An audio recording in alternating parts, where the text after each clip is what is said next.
And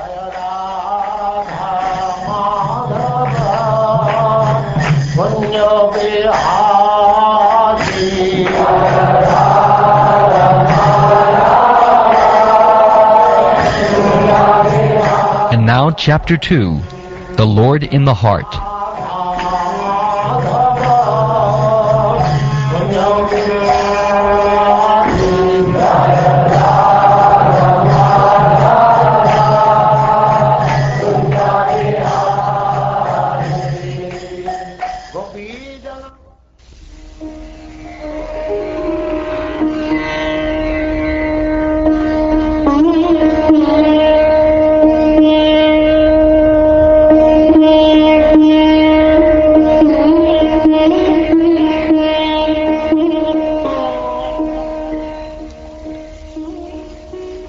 Srila Shukdev Goswami said, "Formerly, prior to the manifestation of the cosmos, Lord Brahma, by meditating on the Virat Rupa, regained his lost consciousness by appeasing the Lord.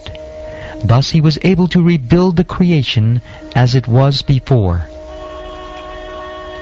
The way of presentation of the Vedic sounds is so bewildering that it directs the intelligence of the people to meaningless things like the heavenly kingdoms. The conditioned souls hover in dreams of such heavenly illusory pleasures, but actually they do not relish any tangible happiness in such places.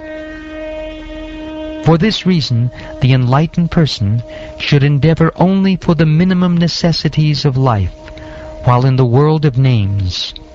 He should be intelligently fixed and never endeavor for unwanted things, being competent to perceive practically that all such endeavors are merely hard labor for nothing. When there are ample earthly flats to lie on, what is the necessity of cots and beds? When one can use his own arms, what is the necessity of a pillow? When one can use the palms of his hands, what is the necessity of varieties of utensils? When there is ample covering or the skins of trees, what is the necessity of clothing? Are there no torn clothes lying on the common road? Do the trees, which exist for maintaining others, no longer give alms in charity? Do the rivers, being dried up, no longer supply water to the thirsty? Are the caves of the mountains now closed? Or above all, does the Almighty Lord not protect the fully surrendered souls? Why then do the learned sages go to flatter those who are intoxicated by hard-earned wealth?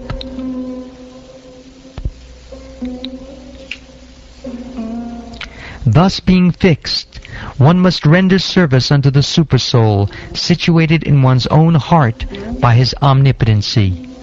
Because he is the almighty personality of Godhead, eternal and unlimited, he is the ultimate goal of life, and by worshipping him, one can end the cause of the conditioned state of existence. Who else but the gross materialists will neglect such transcendental thought and take to the non-permanent names only, seeing the mass of people fallen in the river of suffering as the consequence of accruing the result of their own work? Others conceive of the personality of Godhead residing within the body in the region of the heart and measuring only 8 inches, with 4 hands carrying a lotus, a wheel of a chariot, a conch shell, and a club, respectively. His mouth expresses his happiness, his eyes spread like the petals of a lotus, and his garments, yellowish like the saffron of a kadamba flower, are bedecked with valuable jewels. His ornaments are all made of gold, set with jewels, and he wears a glowing headdress and earrings. His lotus feet are placed over the whorls of the lotus-like hearts of great mystics. On his chest is the Kaustuba jewel, engraved with a beautiful calf, and there are other jewels on his shoulders. His complete torso is garlanded with fresh flowers. He is well decorated with an ornamental wreath about his waist, and rings studded with valuable jewels on his fingers. His leglets, his bangles, his oiled hair, curling with a bluish tint, and his beautiful smiling face are all very pleasing. The Lord's magnanimous pastimes and the glowing glancing of his smiling face are all indications of his extensive benedictions.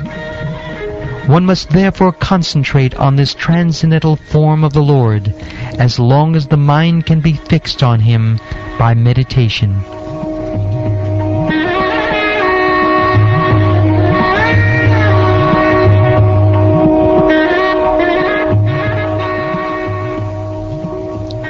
The process of meditation should begin from the lotus feet of the Lord and progress to his smiling face. The meditation should be concentrated upon the lotus feet, then the calves, then the thighs, and in this way higher and higher. The more the mind becomes fixed upon the different parts of the limbs, one after another, the more the intelligence becomes purified. Unless the gross materialist develops a sense of loving service unto the Supreme Lord, the seer of both the transcendental and material worlds, he should remember or meditate upon the universal form of the Lord at the end of his prescribed duties. O King, whenever the yogi desires to leave this planet of human beings, he should not be perplexed about the proper time or place, but should comfortably sit without being disturbed, and, regulating the life air, should control the senses by the mind. Thereafter, the yogi should merge his mind by his unalloyed intelligence into the living entity, and then merge the living entity into the super-self. And by doing this, the fully satisfied living entity becomes situated in the supreme stage of satisfaction, so that he ceases from all other activities. In that transcendental state of labdopashanti, there is no supremacy of devastating time, which controls even the celestial demigods who are empowered to rule over mundane creatures. And what to speak of the demigods themselves? Nor is there the mode of material goodness, nor passion, nor ignorance, nor even the false ego, nor the material causal ocean, nor the material nature. The transcendentalists desire to avoid everything godless, for they know that supreme situation in which everything is related with the Supreme Lord Vishnu. Therefore, a